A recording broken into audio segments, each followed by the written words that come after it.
warahmatullahi wabarakatuh.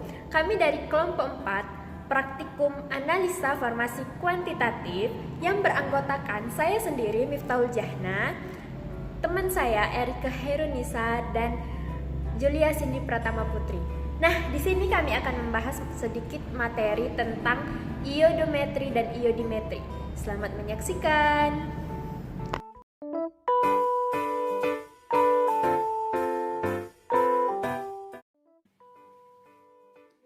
Titrasi iodimetri dan iodometri merupakan salah satu metode titrasi yang didasarkan pada reaksi oksidasi-reduksi. Terdapat 3 konsep dari titrasi oksidasi-reduksi ini.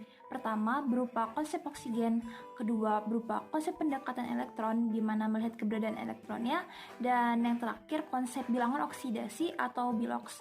Senyawa yang mengalami reduksi disebut dengan oksidator, sedangkan yang mengalami oksidasi disebut dengan reduktor. Iodimetri termasuk dalam titrasi langsung dan bersifat oksidimetri. Agar reaksinya menjadi spontan, maka zat reduktor harus kuat atau mempunyai potensial reduksi lebih rendah dari plus 0,54 volt. Iodimetri menggunakan larutan baku berupa iodium, sedangkan untuk iodometri sendiri termasuk dalam titrasi yang tidak langsung dan bersifat reduksimetri, kebalikan dari iodimetri. Iodometri berupa titrasi yang dilakukan terhadap zat-zat oksidator atau potensial oksidasi yang lebih besar dari iodium.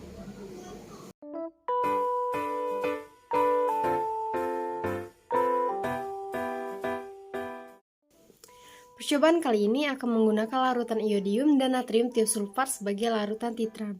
Sedangkan untuk titratnya itu digunakan metamfiron dan asam askorbat yang nantinya akan digerus terlebih dahulu baru dilarutkan.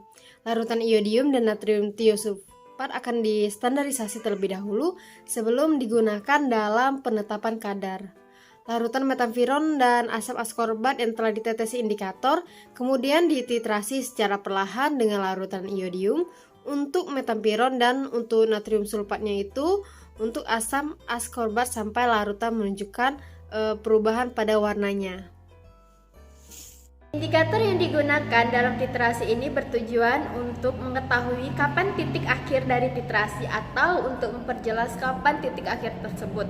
Titik akhir tersebut terlihat ketika adanya perubahan reaksi yang terjadi, seperti perubahan warna. Nah, pada percobaan kali ini digunakan indikator amilum 0,5% dengan perubahan warna yang terjadi berupa warna biru mantap. Nah, setelah dilakukan titrasi ini akan dilakukan perhitungan kadar dari 3 replikasi tiap bahan.